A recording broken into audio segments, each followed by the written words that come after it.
passou aqui, ó.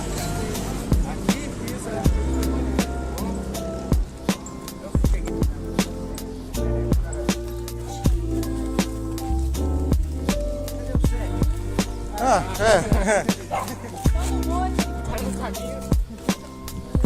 Só a gente sobreviveu.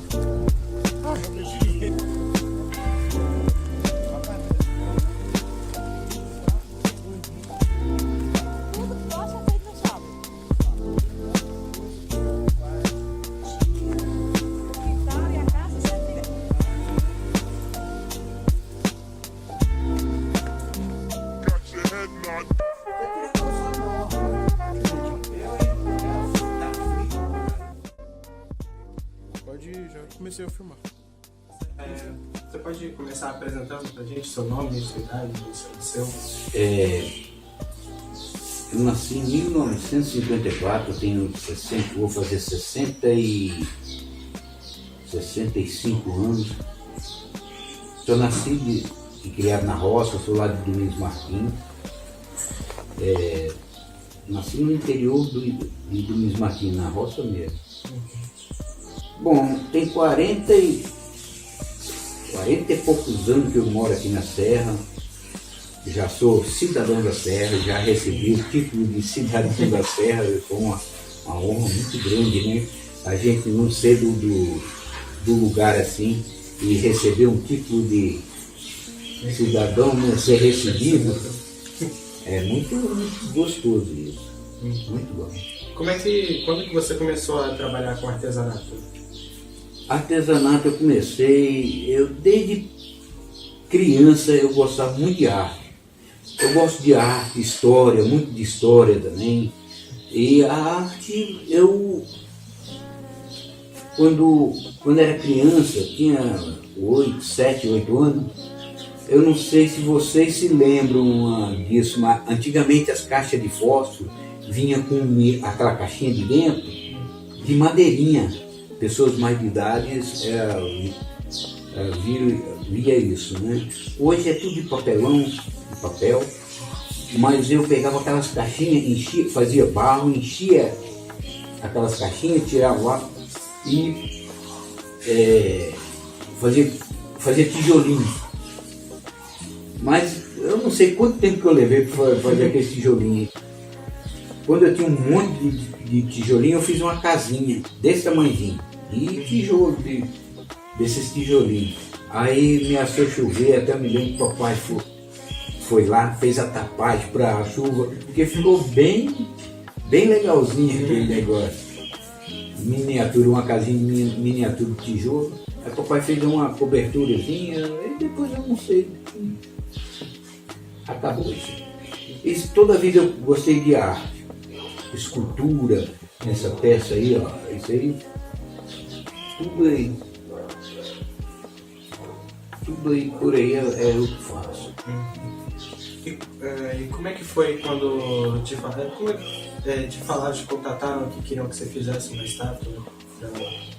Olha, na verdade eles não me procuraram, não me contrataram. Eu que fiz um projeto, porque eu trabalho com tambor e casaca. E numa época lá atrás todo mundo me chamava de Tuti Casaca, tudo não sei o quê. Aí eu não sei se você ouviu falar, um grande artista falecido hoje, retratava a história da Serra Antiga, Assis, finado Assis. Ele faleceu há pouco tempo agora. Fez aquela pintura lá no Ponto e o Ponto, né? Isso aí vocês conhecem, né? Acho que sim. Pois é, finado Assis falou assim, Tuti, você tem que fazer uma coisa maior para ficar na história, para não ser... E foi onde que eu fiz um projeto para fazer a estátua de Chico Prego. Como eu tinha falado, eu gosto muito de história também. Eu cheguei aqui na Serra, cheguei aqui e eu via falar dessa história de Queimados. Mas a princípio eu via falar que era um lugar assombrado. Ainda assim é história, né? Mas eu fui procurar saber a história daquele local e eu vi que foi um local de um massacre vergonhoso, mataram muitos escravos lá, a história diz que foi um massacre mesmo. o Chico Prego ele se destacou ele se destacou na história pelo sofrimento dele e pela coragem dele, que ele se desarmou, foi lá conversar com a polícia, e eles capturaram ele, torturaram ele. E o Chico Prego se destacou desses escravos. Eu falei, poxa, um herói. Eu tenho um livro aqui, um livro antigo, que tem a vila, que lá tinha 300 e poucas casas já. Tinha 6.000 e poucas pessoas lá. O Chico Prego ele se desarmou, ele quis a liberdade do povo dele, no massacre que houve lá na luta, né? E por esse motivo eu coloquei um projeto numa lei chamada Lei Chico Prego, já tinha essa Lei Chico Prego. Esse projeto, isso ficou engavetado por mais de 4 anos, eu acho. Eu reapresentava e tal. Só não sabia o porquê que eles não aprovavam. A estátua, em homenagem a que eu considero um herói, que eles passaram com um trator por cima lá das casas, da vida, como eu falei, tinha 300 e poucas casas. Eles passaram com um trator por cima depois do massacre. Eu vi que era uma história que não podia ficar coberto, porque até as ruínas lá das casas, eles cobriram tudo com trator. Eu falei, é uma história que está perdida, e uma história tão bonita. Aí eu entrei para fazer essa estátua em homenagem eu considero realmente um herói, porque se a gente se colocar no lugar dele, o cara, imagina você se desarmar e querer conversar com a polícia, os companheiros tudo morrendo. Então, esse foi um dos motivos de eu fazer a estátua. Eles estão querendo transformar as ruínas de Queimado em um museu. Estão querendo reformar e transformar em museu. Não, isso já está acontecendo. Já está acontecendo. Uhum, já está acontecendo. É para levar o turismo para lá. Uhum. Só que ainda não está aberto, tá? Uhum. Mas já está acontecendo, já estão mexendo lá. Estão escavando, fazendo arqueologia, né? E já estão trabalhando lá. Isso aí, para mim, na minha opinião, isso é só a minha opinião, isso não é. Tem dois lados. Ainda assim, muito bom, vai ser inútil, vai ser perdido igual lá as ruínas estão lá perdidas. Porque lá é uma região perigosa de você ir. Tem o Rio Santa Maria, é muito perto de Itaenga, de muita ligação ali. Você anda lá naquele local, você vai ver um monte de carro queimado, que eles levam lá desmanche de casa. Você encontra, como eu já encontrei, pessoas lá, um grupo, fumando maconha. Quer dizer, você reforma aquilo, vai um ônibus de turista para lá.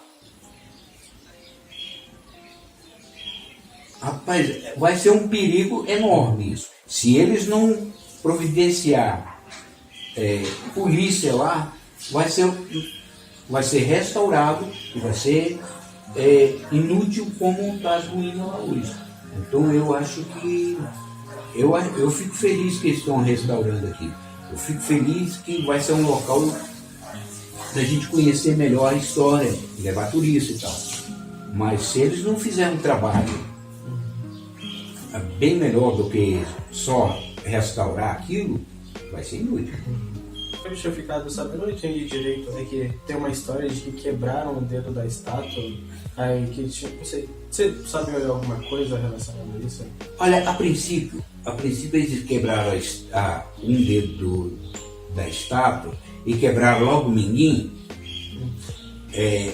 Isso era no mínimo deve ser um petista fanático, né? Para fazer parecido com Lula. Depois teve muita coisa, eles botaram pneu na cabeça da estátua. Eles quebraram o dedo para saber se era de bronze, porque eles iam catar ele. Eu vi papo que eles ia amarrar um cavalo lá e puxar aquela estátua porque derrubar ela.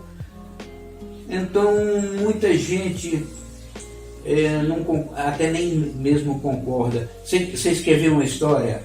Muitas vezes a gente recebe escola lá na Cabo Congo, que eu trabalho na Cabo Congo, e eles perguntam: Tuti, levou muito tempo para fazer a estátua?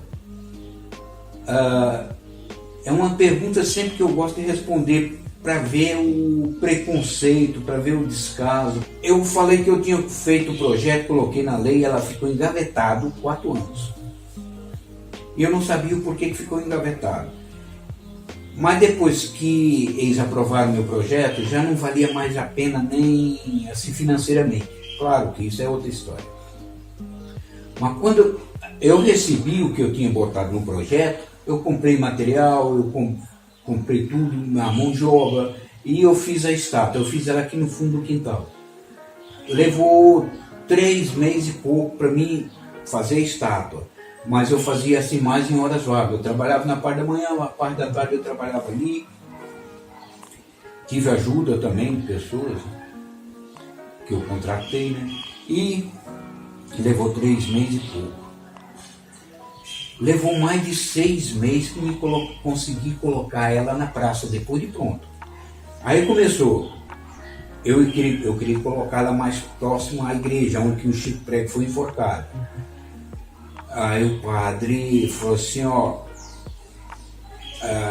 aqui não pode, aqui da igreja não pode. Aí até tive proposta de eu fazer outra estátua, mas não aceitei. Aí falou assim: Tuti, agora você vai ter que procurar o presidente da comunidade.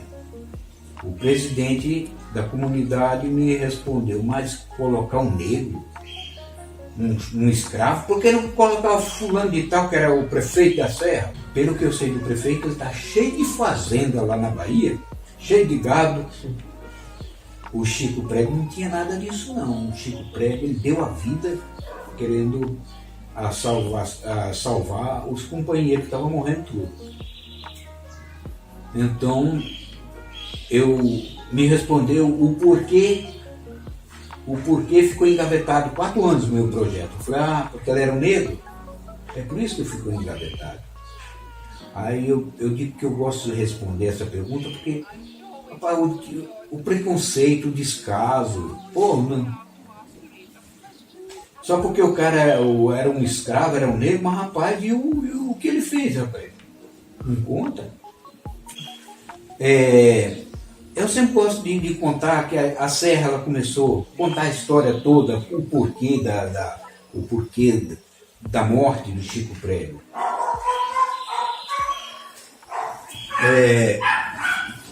Como eu falei, a Serra, ela começou lá em Queimados.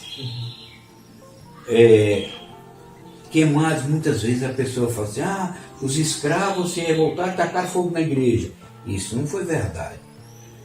Antes de existir a igreja, já se chamava São José de Queimados, porque os imigrantes foram subindo pelo rio acima, e um pegou um pedaço de terra lá, outro cá, e tacaram fogo ao mesmo tempo. Diz que foi muita fumaça, muita queimada. Então por isso se chama Queimados, e não porque escravos tacou fogo na igreja. Isso não é verdade. Mas já tinha 300 e poucas casas, já tinha 6 mil e poucas pessoas morando lá, só não tinha uma igreja. Aí veio um padre chamado Frei Gregório de Bena, da Itália, para construir a igreja. Só que ele não tinha condições também de construir, assim, financeira, né? Aí ele foi em volta daquela vila. A primeira coisa que ele ganhou foi o terreno, que hoje é um sítio histórico lá, né?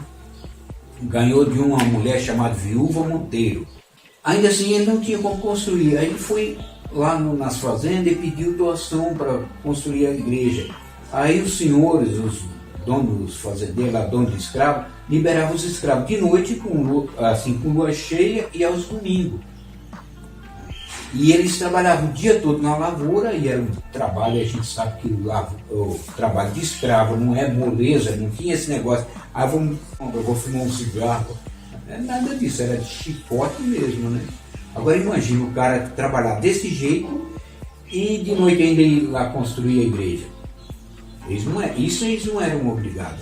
Mas só que eles foram construir porque o Frei Gregório prometeu um prêmio para eles, que era a liberdade deles. Aí tem até uma senhora que tem uma caminhada noturna aí, que já está fazendo, que faz parte já do calendário da Serra. Essa caminhada, veio uma senhora bem negrinha mesmo assim, e quase 90 anos. Aí ela contou a história que os pais dela, não sei se o avô dela, os familiares, alguém da família, ajudou a construir aquela igreja. E falou que ele contava que criancinha de 5 aninhos enchia as mãozinhas de pedra e ia lá no monte, trabalhava a noite toda, querendo a liberdade deles também. E lá vocês sabem que é bem longe, até da igreja lá embaixo, deve dar uns 3 quilômetros, eu acho. E por dentro de mata, o bichinho trabalhava a noite toda. Levou 4 anos, mais ou menos, para construir aquela igreja. E no dia da inauguração, os negros já não puderam entrar na igreja. Falaram, aqui vocês não podem entrar. Aqui a igreja é só para branco, não é para negro. Quer dizer, construir a igreja não importava a cor deles, né? Mas para entrar depois, não, aí não podia mais. Agora, certamente que eles não queriam entrar na igreja, eles queriam a liberdade. Aí se juntou o Elisiário, que era o chefe, Elisiário, João da Viúva e Chico Prego, para conversar com o Frei Gregório. Aí o Frei Gregório falou assim, rapaz, vocês entenderam errado, eu prometi a liberdade e foi no céu, não foi na terra. E enganou os escravos. E por esse motivo que aconteceu essa rebelião, essa briga, essa revolta. Uma revolta muito justa, né? Porque imagina a felicidade deles, depois de 4 anos de construir, está quase pronto, nós vamos ser livres. Que felicidade deles. E depois ser enganado, rapaz, é de se revoltar mesmo. Eu vi uma história de um herói, porque o cara se desarmar para conversar, vendo os companheiros tudo morrendo, vendo o líder dele correndo, e ele se desarmar. E eu vi a história de um herói que eu não ganhei dinheiro com aquela estátua, pelo contrário, me deu um prejuízo de uns 5 mil reais. Mas isso é outra história. Mas eu fico feliz de ter feito essa homenagem. Eu tenho a honra de falar que eu fui a 3ª pessoa aqui no Espírito Santo a fazer uma homenagem a um escravo, a um negro. No museu tem um corredor, tem 4 quadros que eu também fiz, quadros bem maior do que esse. Ele estava até ali, dá para ver o furinho ali, ó, grandão, que eu fiz as igrejas principais, as igrejas históricas da Serra, que é a matriz aqui, que é uma igreja linda, né?